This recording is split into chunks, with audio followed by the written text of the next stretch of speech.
प्यारे बच्चों, आप सभी को आपके YouTube channel study with Parshuram में स्वागत है। मैं हूं परशुराम मनखटी। अब हम पहुंच गए कश्मीरी सेब पाठ के अंत पर, क्योंकि इस पर हम कुछ यहाँ पर प्रश्नोत्तरी चर्चा करने वाले। इससे ही पहले भाग 1, भाग 2, भाग 3 और भाग 4 के वीडियो को मैं ऑलरेडी अपलोड कर दिया हूं और उन वीडियो के लिंक मैं इस वीडियो के डिस्क्रिप्शन बॉक्स में रखा हूं।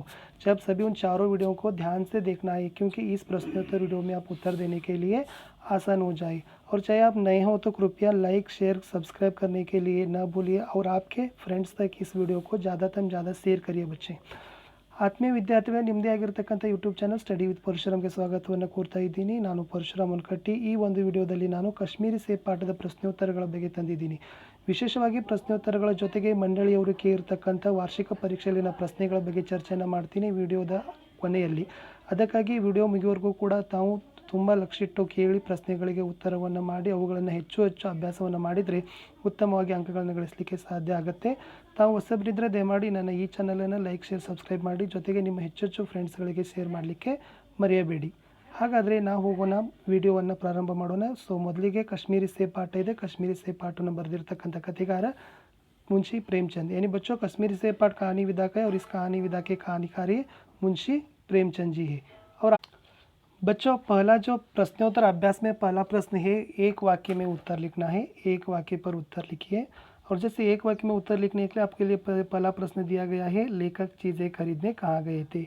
बच्चों, आप सभी को पता है, फिर भी मैं आपके लिए टेक्स्ट बुक की ओर लेकर चलता हूँ। और यहाँ पर का टेक्स्ट बुक है। यस, क्या है? लेखक चीज़ें खरीदने के लिए कहाँ गए थे बच्चों? कहाँ गए थे? चौक गए थे। यहाँ पर चौक है ना, ये उसका उत्तर होगा। अब पूर्ण रूप से उत्तर को देना है और वहाँ पर इसी प्रकार का अभ्यास भी करना है. ಅಂದರೆ ಮಕ್ಕಳೇ, ಸೊ ಮೊದಲ ಪ್ರಶ್ನೆ ಏನಿದೆಯಪ್ಪ ಅಂತಂದರೆ, ಲೇಖಕರು ವಸ್ತುಗಳನ್ನು ಖರೀದಿ ಮಾಡಲು ಎಲ್ಲಿ ಹೋಗಿದ್ದರು? ಕಹಾ ಗಯತೆ ಅಂತಿದೆ. ಸೊ ಲೇಖಕರು ವಸ್ತುಗಳನ್ನು ಖರೀದಿ ಮಾಡಲಿಕ್ಕೆ ಎಲ್ಲಿ ಹೋಗಿದ್ರಪ್ಪ ಅಂದರೆ ಚೌಕ್ಗೆ, ಮುಖ್ಯ ಬಾಜಾರ್ಗೆ ಹೋಗಿದ್ದರು. ಸೊ ಇಲ್ಲಿ ಅದು ಇದರ ಉತ್ತರ ಇಲ್ಲಿ ಇದೆ, ಚೌಕ್ ಅಂತಕ್ಕಂಥದ್ದು. ಓಕೆ, ಹಾಗಾದರೆ ಹೋಗೋಣ ಮಕ್ಕಳು ಎರಡನೇ ಪ್ರಶ್ನೆಗೆ. ಎರಡನೇ ಪ್ರಶ್ನೆ ಇದೆ ನೋಡಿ, लेखक को क्या नज़र आया? अच्छा, आपको उत्तर देना है कि लेखक को क्या नज़र आया. सो लेखकरನಲ್ಲಿ ಏನು ನೋಡಿದ್ರು? यस, लेखक को क्या नज़र आया बच्चों? यहाँ पर उत्तर है, लेखक को एक दुकान में, यहाँ पर है देखो बच्चों, लेखक को एक दुकान में बहुत अच्छे रंगदार गुलाबी सेब सजे हुए नज़र आया. ಲೇಖಕರಿಗೆ ಒಂದು ಅಂಗಡಿಯಲ್ಲಿ ತುಂಬ ಒಳ್ಳೆಯದಾಗಿದ್ದ ಗುಲಾಬಿ ಬಣ್ಣಿನ ಅಲಂಕೃತಗೊಂಡಿರ್ತಕ್ಕಂಥ ಒಂದು ಸೇಬು ಹಣ್ಣುಗಳು ಲೇಖಕರಿಗೆ ಕಂಡು ಬಂದವು. प्रश्न 3 है बच्चों, लेखक का जी क्यों ललचा उठा? सो लेखक का जी क्यों ललचा उठा ಅಂತಿದೆ. ಅಂದರೆ ಲೇಖಕರು ಯಾಕೆ ಒಂದು ಹಣ್ಣುಗಳನ್ನು ತೊನ್ನಲಿಕ್ಕೆ ಮನಸ್ಸೂರೆಗೊಂಡ್ರು ಅಂತ ಇದೆ. क्योंकि वही है उसका आंसर. क्योंकि एक दुकान में क्या थे कि बहुत अच्छे रंगदार गुलाबी सेब सजे हुए नज़र आ गया. इसके कारण लेखक का जी ललचा उठा. ಇದನ್ನೇ ಉತ್ತರಗಳನ್ನು ಬರೀಬೇಕು ಮಕ್ಕಳೇ. ಅಂದರೆ एक दुकान में बहुत अच्छे रंगदार गुलाबी सेब सजे हुए नज़र आया और इस कारण लेखक का जी क्या हुआ कि ललचा उठा. नेक्स्ट ನೋಡೋಣ ಮಕ್ಕಳೇ, ಮುಂದಿನ ಪ್ರಶ್ನೆ ಏನಿದೆ ಅಂತ. अगला प्रश्न है बच्चों, टोमेटो किसका आवश्यक अंग बन गया है? टोमेटो किसका आवश्यक अंग बन गया है बच्चों? आप सभी को पता है कि टोमेटो भोजन का आवश्यक अंग बन गया है. और अगला ಪ್ರಶ್ನೆ ಅಂದರೆ ಮಕ್ಕಳು ಏನಿದೆ ಅಂದರೆ, ಟೊಮೆಟೊ ಯಾವುದರ ಒಂದು ಅವಶ್ಯಕ ಅಂಗವಾಗಿದೆ? ಟೊಮೆಟೊ ನಮ್ಮ ಭೋಜನ ಅವಶ್ಯಕ ಅಂಗವಾಗಿದೆ. प्रश्न 5 है बच्चों, स्वाद में आम किससे बढ़कर नहीं है? ಸ್ವಾದದಲ್ಲಿ ಸೇಬು ಹಣ್ಣು ಯಾವುದಕ್ಕಿಂತ ಹೆಚ್ಚು ಇಲ್ಲ ಅಂತ ಹೇಳಿದ್ದಾರೆ. ಕಿಸ್ಸೆ ಬಡ್ಕರ್ नहीं है, आम से भी ಅಂದರೆ ಮಾವಿನ ಹಣ್ಣಕ್ಕಿಂತ ಅದು ಹೆಚ್ಚಿಲ್ಲ ಸ್ವಾದದಲ್ಲಿ, ರುಚಿಯಲ್ಲಿ ಅಂತ ಹೇಳ್ತೀವಿ. अगला प्रश्न है बच्चों, रोज़ एक सेब खाने से किनकी ज़रूरत नहीं होगी? ಇದು ಒಂದು ವಾಕ್ಯದಲ್ಲಿರ್ತಕ್ಕಂಥ ಕಡೆಯ ಪ್ರಶ್ನೆ. ಸೊ ಪ್ರತಿದಿನ ಒಂದು ಸೇಬುವನ್ನು ತಿನ್ನೋದ್ರಿಂದ ಯಾರ ಅವಶ್ಯಕತೆ ಇಲ್ಲ. ಸೊ उसका आंसर है कि बच्चों डॉक्टरों की ज़रूरत नहीं होगी. ಸೊ ಇಷ್ಟು 6 ಒಂದು ವಾಕ್ಯದ ಪ್ರಶ್ನೆಗಳಿದ್ದವು. ಒಂದನೇದು ಚೌಕಿದೆ. ಓಕೆ, ಒಂದನೇ ಪ್ರಶ್ನೆದು ಚೌಕಿದೆ. ಎರಡನೇದು बहुत अच्छे रंगदार गुलाबी सेब सजे हुए देखकर. ಮೂರನೇದು ಅದೇ ಇದೆ, एक दुकान में बहुत अच्छे रंगदार सेब सजे हुए देखकर लेखक का जी ललचा उठा. ನಾಲ್ಕನೇದು ಭೋಜನ ಇದೆ. ಐದನೇದು ಆಮ್ ಇದೆ. ಆರನೇದು ಡಾಕ್ಟರೋं की ಇದೆ. ಸೊ ಇಷ್ಟೆಲ್ಲ ಒಂದು ವಾಕ್ಯದ ಪ್ರಶ್ನೆಗಳು ಇದ್ದು ಮಕ್ಕಳೇ. ಇನ್ನು ನೋಡೋಣ 2-3 ವಾಕ್ಯದ ಪ್ರಶ್ನೆಗಳು ಏನಿದ್ದಾವೆ ಅಂತ. बच्चों यहाँ पर है, फर्स्ट है, 2-3 वाक्यों में उत्तर लिखना है. आजकल शिक्षित समाज में किनके बारे में विचार किया जाता है? सो आजकल जो शिक्षित समाज है ना बच्चों, जो शिक्षित समाज में किनके बारे में विचार किया जाता है? यस, आपको मैं यहाँ पर दिखाई दिया इमेज. आजकल जो शिक्षित समाज में बच्चों किनके बारे में विचार किया जाता है? प्रोटीन और विटामिन के बारे में. जो प्रोटीन और विटामिन है ना, ये प्रोटीन और विटामिन के बारे में आजकल शिक्षित समाज में चर्चा की जाती है, ये इंपॉर्टेंट है बच्चों। और आज देखेंगे कि दूसरा प्रश्न क्या है। और दूसरा प्रश्न है बच्चों, मुश्किल होता है। दुकानदार ने लेखक से क्या कहा। प्रश्न था कि दुकानदार ने लेखक से क्या कहा, यानी दुकानदार जब भी लेखक आते हैं खरीदारी सेव करने के लिए, तब दुकानदार ने लेखक से क्या कहते हैं। ये तो बढ़िया है, क्या कहते हैं बच्चों, हाँ बाबूजी है ना, वही है। देखो देखो बच्चों यहाँ पर है, थोड़ा शॉर्ट करता हूँ आपको पता चलेगा। दुकानदार ने लेखक से कहा कि बाबूजी बड़े मज़ेदार सेब आए खास कश्मीर के, आप ले जाए खाकर तबीयत खुश हो जाएगी। ये उसका उत्तर है 2-3 वाक्य में प्रश्न का। अगला जो प्रश्न है बच्चों, दुकानदार ने अपने नौकर से क्या कहा। दुकानदार ने अपने नौकर से क्या कहता है, दुकानदार ने लेखक को कहा और दुकानदार ने अपने नौकर से कहता है कि बच्चों क्या कहता है, यस तराजू उठाता है और अपने नौकर से कहता है कि सुनो आधा सेर कश्मीरी सेब निकलना चुन कर लाना, सुनो आधा सेर कश्मीरी सेब लाना चुन कर लाना। ये उसका उत्तर है बच्चों, सुनो आधा सेर कश्मीरी सेब निकल लाना चुन कर लाना। ये यहाँ तक प्रश्न थे। और लास्ट बच्चों बहुत ही इंपॉर्टेंट प्रश्न है कि सेब की हालत के बारे में लिखिए। सेब की हालत के बारे में लिखना था। देखेंगे सेब की हालत के बारे में क्या क्या है। मैं आपको इमेज भी दिखवाया था लास्ट के वीडियो में। जो पहला सेब है कि सड़ा हुआ था, 1 रुपये के आकार का छिलका गल गया था, सड़ा हुआ था, 1 रुपये के आकार का छिलका गल गया था। और दूसरा सेब आधा सड़ा हुआ था। और तीसरा सेब सड़ा तो न था लेकिन बिल्कुल पिचक गया था। और चौथा सेब बेदाग था, उसमें काला एक सुराख था। यहाँ से विषय को आपको क्या करना है कि छांटना है। यहाँ पर से छांट करके मुद्दों को इम्पोर्टेंट मुद्दों को आपको लिखना है। ये थे बच्चों 2-3 वाक्यों के प्रश्न में उत्तर लिखने के लिए। अब चलेंगे अगले एक्सरसाइज पर।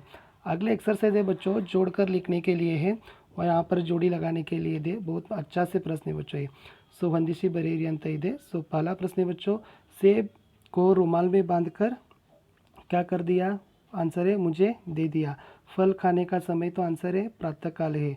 एक सेब भी खाने लायक नहीं है और व्यापारियों की साख बनी हुई थी। ये तो जोड़ी लगाने के लिए प्रश्न है। देखो बच्चों मैं आपको बता रहा हूँ कि इसका एक्सरसाइज 4 है ना, एक्सरसाइज 4, ये जो एक्सरसाइज 4 है ना बच्चों क्या है, इसमें विलोम शब्द है। और इन विलोम शब्दों के बारे में आपको देखना है कि सेकेंड पार्ट में देखना है। जो मेरा सेकेंड पार्ट है, सेकेंड पार्ट में आपको विलोम शब्द के बारे में मैं आपको दिया हूँ। और जैसे आगे जो एक्सरसाइज है, एक्सरसाइज 5 अनुरूपता है, 5 है, एक्सरसाइज 5 अनुरूपता है और एक्सरसाइज 6 वचन है। इन दोनों को आपको देखना है कि मेरे थर्ड पार्ट वीडियो में देखना है। उन थर्ड पार्ट वीडियो में मैं आपको अच्छी तरह से वहाँ पर समझाने के लिए प्रयास किया हूँ। अब आगे देखेंगे बच्चों इसमें क्या है, प्रत्येक शब्द के अंतिम अक्षर से एक शब्द बनाए। यहाँ पर एक शब्द है जो प्रत्येक अंतिम अक्षर है ना, प्रत्येक अंतिम अक्षर से आपको अगला और एक नया अक्षर बनाना है। यानी यहाँ पर उदाहरण दिया है, ये बच्चों सेब है, सेब को ब है, ब तो अंतिम वर्ण है और ब से प्रारंभ हो गया बंदर। और र है, र से प्रारंभ हो गया रंग। और ग है, ग से प्रारंभ हो गया गरम। और उसी प्रकार बच्चों दुकान है और दुकान से होता है कि नरम। और म से होता है मकान और न से होता है नर और र से होता है रथ। और दूसरा बच्चा है बाजार है और बाजार में र से होता है रक और ख से होता है खत और त से होता है तट और ट से होता है टमाटर। तीसरा बच्चों रुमाल है, ल से होता है लकीर और र से होता है रज और रज से होता है जन और जन से होता है नमन। अंतिम शब्द है बच्चों लेखक है और लेखक में क से होता है कलम और म से होता है मगर और र से होता है रक्म और म से होता है मन। ये पूरी तरह से अंतिम वर्णों से आपको नए शब्दों को बनाना था। शायद आप सभी को समझ में आया होगा। और चलेंगे लास्ट है बच्चों, लास्ट इसमें यही है कि बच्चों जो आपको इम्पोर्टेंट जो वाक्य है उन्हीं वाक्यों को आपको क्या करना है कि क्रमबद्ध में लगाना है। यानी क्रमबद्ध लगाने से आपको पूरी तरह से उत्तर देने के लिए सक्षम होंगे। इसमें देखो बच्चों जो पहला है ना, गाजर गरीबों भी पहले पेट भरने की चीज़ थी है। और इसको जो करना है कि क्रमबद्ध वाक्य कहाँ पर है। देखो बच्चों यहाँ पर है, देखो क्रमबद्ध वाक्य यहाँ पर है कि गाजर पहले भी गरीबों की पेट भरने की चीज़ थी। जो गाजर है ना, वो गाजर भी पहले गरीबों की पेट भरने की चीज़ थी। ये तो पहला उत्तर है बच्चों। और जो दूसरा प्रश्न है बच्चों ये है, अब चीज़ नहीं है केवल स्वाद की है। अब चीज़ नहीं ही केवल स्वाद की, अब चीज़ नहीं है केवल स्वाद की है। लेकिन इसका उत्तर है बच्चों ये उसका उत्तर होगा कि क्या होगा, अब वह स्वाद की चीज़ नहीं है। अब वह यहाँ पर है बच्चों, अब वह कहाँ गया, यस, अब वह स्वाद की चीज़ नहीं है, अब वह स्वाद की चीज़ नहीं है, ये उसका उत्तर है बच्चों। और आगे है प्रश्न 3 है बच्चों, एक सेब भी खाने लायक नहीं होता है, उसका उत्तर एक सेब भी खाने लायक नहीं। और चौथा है बच्चों, मालूम हुई घर आकर अपनी भूल है, और उसका उत्तर होगा कि घर आकर अपनी भूल मालूम हुई, घर आकर अपनी भूल मालूम हुई। और यहाँ पर है बच्चों, घर आकर अपनी भूल मालूम हुई। ये तो पूरी तरह से थे बच्चों। अब आपको इम्पोर्टेंट है कि लास्ट ईयर क्लासेस में, लास्ट ईयर प्रीवियस एग्जामिनेशन में कौन कौन से प्रश्न थे, और देखेंगे, बहुत मोस्ट इम्पॉर्टेंट है, आपको ध्यान से सुन लेना है लास्ट ईयर एग्जामिनेशन में कौन कौन से प्रश्न थे। बच्चों मैं आपको यहाँ पर बताता हूँ कि फर्स्ट वन अप्रैल 2019 के लेता हूँ क्वेश्चन पेपर, और अप्रैल 2019 में प्रश्न पूछा गया है बच्चों, ये प्रश्न पूछा गया है, लेखक का जी क्यों ललचा उठा। वहाँ पर आपको दिया गया था कि प्रेमचंद जी का जी क्यों ललचा उठा। 1 अंक के लिए प्रश्न है, 1 मार्क के लिए, ये अप्रैल 2019 में पूछा गया था। और जैसे प्रश्न का उत्तर है कि एक दुकान में बहुत अच्छे रंगदार गुलाबी सेब सजे हुए देखकर लेखक का जी ललचा उठा। ये प्रश्न मोस्ट इम्पॉर्टेंट है, लेखक का जी क्यों ललचा उठा। उसी प्रकार बच्चों अप्रैल 2019 में पूछा गया था कि प्रेमचंद जी खरीदारी के बारे में क्या चेतावनी दी है। देखो प्रश्न दोबारा मैं आपको रिपीट कर रहा हूँ, प्रेमचंद जी खरीदारी के बारे में क्या चेतावनी दी है। देखो बच्चों, प्रेमचंद जी ने खरीदारी के बारे में क्या चेतावनी दी है, आप सभी को भी पता है कि क्या पता है, अगर हम आंखें बंद कर खरीदारी न करने से हमें भी कश्मीरी सेब ही मिलेगा। और इससे आपको लिखना है कि बच्चों आशय में से खरीदारी करते समय सावधानी का बरतना चाहिए। खरीदारी करते समय हम क्या करना है कि सावधानी बरतना चाहिए, नहीं तो आंखें बंद कर खरीदी कार्य करने से हमें भी कश्मीरी सेब ही मिलेगा लेखक के जैसे। ये 2 प्रश्न थे अप्रैल 2019 पर बच्चों। अब देखेंगे बच्चों, अप्रैल 2019 हो गया, अब देखेंगे अप्रैल होने के बाद आएगा कि जून में सप्लीमेंट्री रहेगा, और वहाँ पर जून सप्लीमेंट्री में एक प्रश्न पूछा गया था कि बच्चों, यहाँ पर प्रश्न है लेखक चीज़ें खरीदने कहाँ गए थे, लेकिन वह प्रश्न पूछा था कि प्रेमचंद जी चौक में क्यों गए थे। प्रश्न था प्रेमचंद जी चौक में क्यों गए थे। ये था कि जून 2019 में 1 मार्क के लिए प्रश्न पूछा था, लेखक चौक में क्यों गए थे। आपको उत्तर लिखने की 2-4 आवश्यक चीज़ें खरीदने के लिए लेखक चौक गए थे, 2-4 आवश्यक चीज़ें खरीदने के लेखक चौक गए थे। और दोबारा बच्चों एक है जून 2019 पर भी एक प्रश्न पूछा गया था, 2 अंक के लिए, 2 मार्क के लिए। वो प्रश्न है, रोज़ एक सेब खाने से क्या लाभ है। रोज़ एक सेब खाने से क्या लाभ है। उसका उत्तर है बच्चों, रोज़ एक सेब खाने से हमें डॉक्टरों की ज़रूरत नहीं होती है। रोज़ एक सेब खाने से हमें डॉक्टरों की ज़रूरत न होती है। और जैसे ही सेब में बहुत कुछ विटामिन की मात्रा है। इस पर आप 2-3 वाक्यों में भी आसान से उत्तर लिख सकते हैं। ये थे बच्चों प्रश्न अप्रैल 2019 और जून 2019 पर। और इस बार आने वाले एक प्रश्न मुझे शंका लग रहा है कि सेब की हालत, ये जो सेब की हालत है ना बच्चों, ये प्रश्न इस बार आएगा, आप उसे ध्यान कर रखना है कि मैं इसलिए यहाँ पर आपको नोट करता हूँ कि ये जो क्वेश्चन है मोस्ट लाइकली क्वेश्चन सेब की हालत के बारे में आपको है। आपकी पढ़ाई अच्छी करना है, आपको वीडियो अच्छा लगा तो लाइक करना है, फ्रेंड्स को शेयर करना है, और पढ़ाई अच्छे करिए। इन वीडियो को देखने से 100% सक्सेस मिलेगा। अगले मिलेंगे जल्द ही अगले वीडियो में। सो तब तक मेरे साथ जुड़े रहने के लिए धन्यवाद मित्रों।